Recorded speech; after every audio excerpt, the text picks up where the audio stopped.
I just think it's no, it's scary.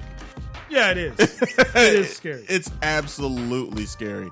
But you've seen all the coverage on TV. Yeah. I just saw a video online. There's absolutely no flight traffic at all over North Korea. All the planes from South Korea are going around North Korea because it's a no-fly zone. I think China brought 150,000 troops to the border. They're getting ready, and they're saying it's because there's a North Korean emergency. Yeah, because what North Korea is saying is that at any moment it's on. Yeah. The thing is, and also it's weird to me is it seems like Trump is just kind of like egging him on. Because like, hey, listen, you guys better watch what you're doing because we'll strike you first. Because here's the thing, what's good for approval ratings? War. Oh, yeah. War, of course. You're not gonna you got. Although people, I've heard that war is good for absolutely nothing. Yeah, shout out to Henry Rollins. Say it again. War. Was that his name? I thought Henry Rollins was the other guy. Yeah, the Henry Rollins band. They do covers of it. Oh, okay. Yeah. The original, I don't know that guy. Yeah, I don't think anybody does, but I know the Henry Rollins band did. Either way, speaking of flights, God, we have to get into it. Have to get into it. United. What in the world is going on United Airlines? Flights overbooked. In case you guys have had your heads in the sand, United Airlines decided to make space for an employee. Now, that doesn't sound like anything bad until you realize. No, they're going to make space. Yeah, until you realize how they made the space. So what did they do? They didn't ask somebody to get off the plane. Oh, no, yeah, they did. They said, hey, does anybody want to get off the plane? Yeah. And everybody was like, nah, said, I'm cool. I got to go. Yeah. When I say ask somebody, I mean come up and ask somebody. Yeah. Excuse me. Can you? And then they said, hey, we'll pay you $500 if you get up and give us your seat. And everybody's like, nah, I think I just want to go home. So once they couldn't get anybody off the plane, things got physical. Yeah, it did. Got physical. Apparently, this guy ended up with a concussion. Oh yeah, I saw the video. I didn't see the video till yesterday.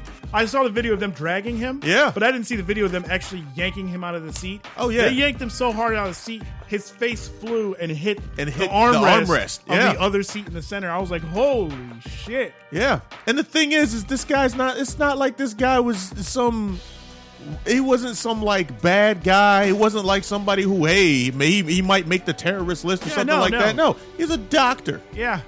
He's a doctor. And they dragged him off the plane. It's not like they did it calmly. Well, my thing is like, when is it going to take for human beings to stand up to like bullshit like this? There's 100 people on that damn plane. And nobody. You can't tell me nobody wanted to get up and say, hey, you guys, let him sit the fuck down. Yeah. No, that's what it is, bro. We're like in we are in that type of They're of climate. quick to pull out the cell phone and record the shit. Yeah, we're in that type of climate though. That's how sites like WorldStar and all these other sites where you see people getting beaten up. Nobody wants to do anything. Yeah, nobody intervenes anymore because I don't know. I guess maybe it's better to get likes. Well, that's gonna remind that I'm gonna play that video later about the guy. Remember the guy who saw the two kids fighting? Yeah, and broke it up. We're gonna play that later. Yeah, because that's what should be done. Yeah, but once again, people were still filming that even before he got there. Oh yeah, the kids. Yeah, they're all filming that, and I don't know if it's. I want to say it's a young person thing, but it is. Because that's what they've grown up knowing. Yeah. See, we only had WorldStar for what, like literally 50% of our life. Yeah, literally. This is 100% of their life. Yeah, they grew up getting likes. So they grew up thinking, oh, this is what we should do. Yeah, we're gonna get likes. This is how this is gonna work. We don't stop. It is more fun to watch somebody get knocked out than it is to stop them from getting knocked out. And I don't know, man. I can't keep. I hate blaming the climate of America on our president, but a lot of times, I mean, you have to go back to the rhetoric that was spit. And the thing is he's in office now, so I don't even care about what happened before. But when you set up that type of climate, people you gotta just look to what got him elected in the first place. It was was like shock value. Here's another thing is that a lot of the stuff that got him elected, he's not even doing anymore. Oh yeah, of course. He's completely turned because it needs congressional approval to do the stuff that he saying needed to be done, and in order for that to happen, they have to actually agree on stuff. Exactly, but they've taken out at least one aspect of that by getting rid of the filibuster. Yeah. So, I mean, you know what? And there was a big discussion about the whole filibustering thing because honestly, all a filibuster is, it should be majority rules. Because honestly, a majority rule gets things through quicker. Yeah. I mean, it's not as fair. But here's the thing: if you don't like it, make the case for why you don't like it. And if people agree with you, guess what? They might turn. Yeah, but most of the time they're so staunch in what they want to do. They do it anyway. But the thing is if you can get, because remember, there's far right, far left, there's the conservatives, the progressives, and then the people that are right there in the middle. It's those people that are right there in the middle. As a matter of fact, those would be the only ones, if I was in Congress, those would be the only ones I would ever concern myself with.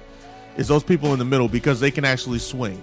Yeah. One way or the other. Everybody else really ain't going nowhere. Yeah, they're not. Those people on the far left, all those people in Elizabeth Warren's side, that's the Democratic side, that far, far left, that hippie, let's have government pay for everything and government's over all of everything. There's that side. Then there's the far right wing side, which is like, yo, government stays out of everything. It's a little bit racist, a little bit bigoted over on that side. And then you got everybody else. You got the Bernie Sanders progressives. And then you got the Paul Ryans. Bro, it's crazy. So what they've done is they've basically said, look, majority rules. Back to this. Majority rules. There's no more minority delaying anything. At least as far as confirmations of cabinet members, judges, anything like that. They still have the legislation for the filibusters.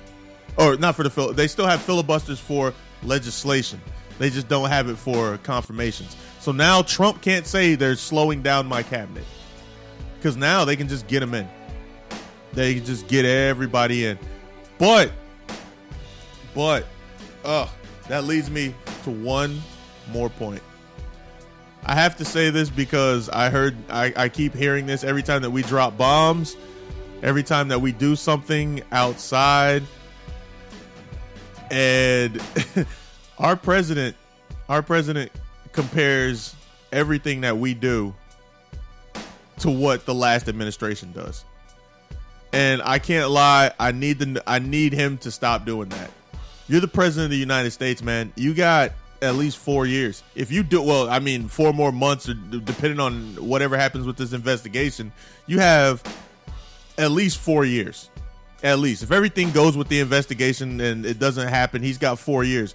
At what particular point do you start acting like you're the president and stop campaigning?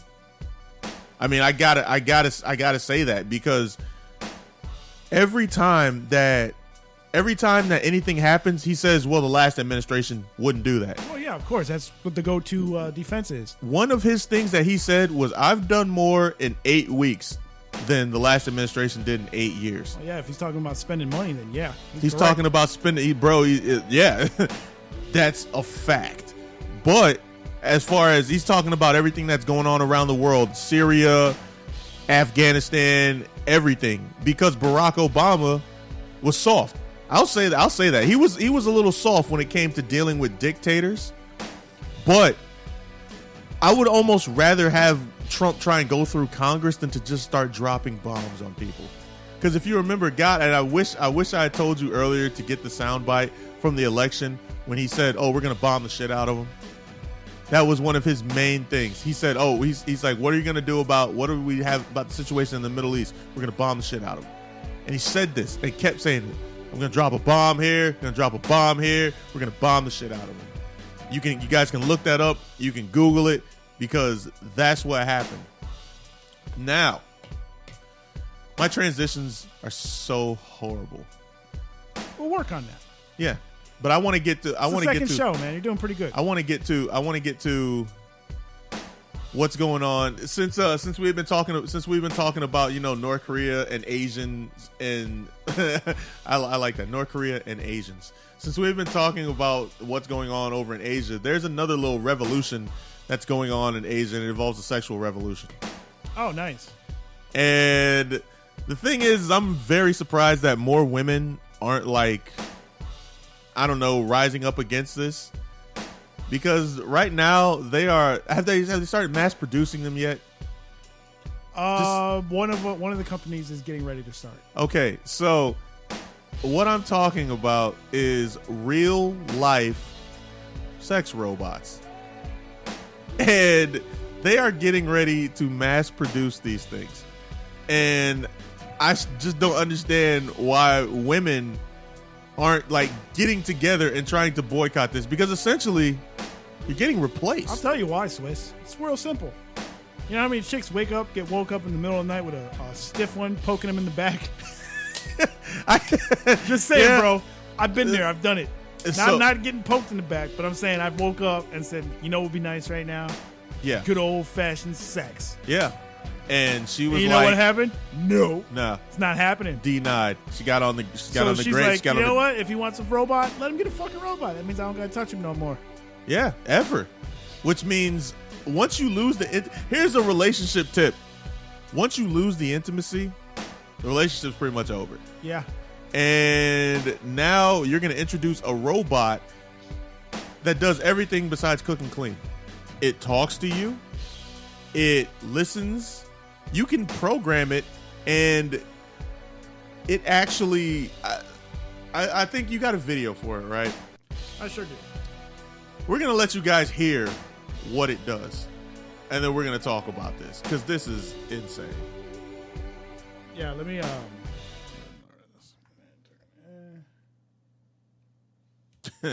it's actually pretty interesting. I'm still in shock. Would any of you guys go on a date with one of these girls? Just one thing. They're not real girls. They're dolls. Sex dolls. But you can date one. You could order one custom. Hi everyone, I'm Sandra Matos. Welcome to IO. That's a Sandra, by the way.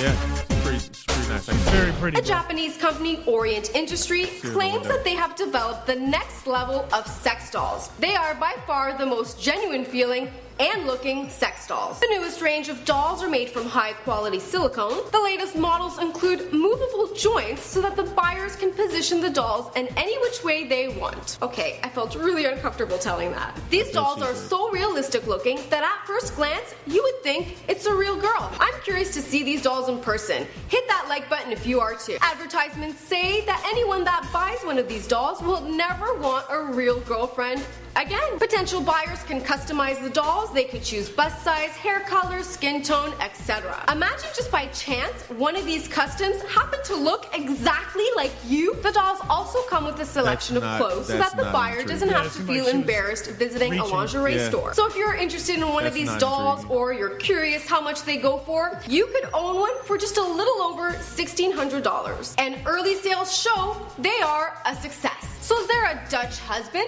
Will they be developing one of those soon? I'm not saying I want one. I'm just here to inform you. Yeah, she's not saying she's not. She's not saying she wants one. Shout out to her at Inform Overload. Yeah. I already forgot her name. I'm like that, bro. Samantha Matos. Yeah, Samantha Matos. Round of applause for her, because she definitely knows how to read. Yeah. And the thing is that she said, there's a couple of things in there that make me kind of on the fence about it. First of all, oh man, I just totally forgot. Well, let me go ahead and just say that she was only talking about one brand. There are several brands of sex robots. This one just it's posable. There's some that move on their own. There was one that we saw the video earlier that has its own circulatory system. Yeah, it has breathes. A heartbeat. The skin is warm. Yeah, it's to touch. Skynet's coming. Yeah. Like literally, that's how it all started. Maybe that's why they're not out there protesting. Maybe they're behind this. Maybe they're women trying to get rid of men. Yeah. Yeah, but either way, they'll use us. They'll know we'll be stuck in a room with sex robots all day, and all they do is extract the semen from the sex robot. Oh, like cows. Yeah, kind of like the Matrix. Yeah, but see, that could go both ways. That could go both ways. If well, here's the thing: if men are having sex with these robots, physically, this has nothing to do with being sexist or anything, but men are just physically more powerful than women. So technically, if men are out there having sex with all these robots, wouldn't they put women in pods? I don't know. I mean, it'd be interesting. I think the battle of the sexes would become an actual battle.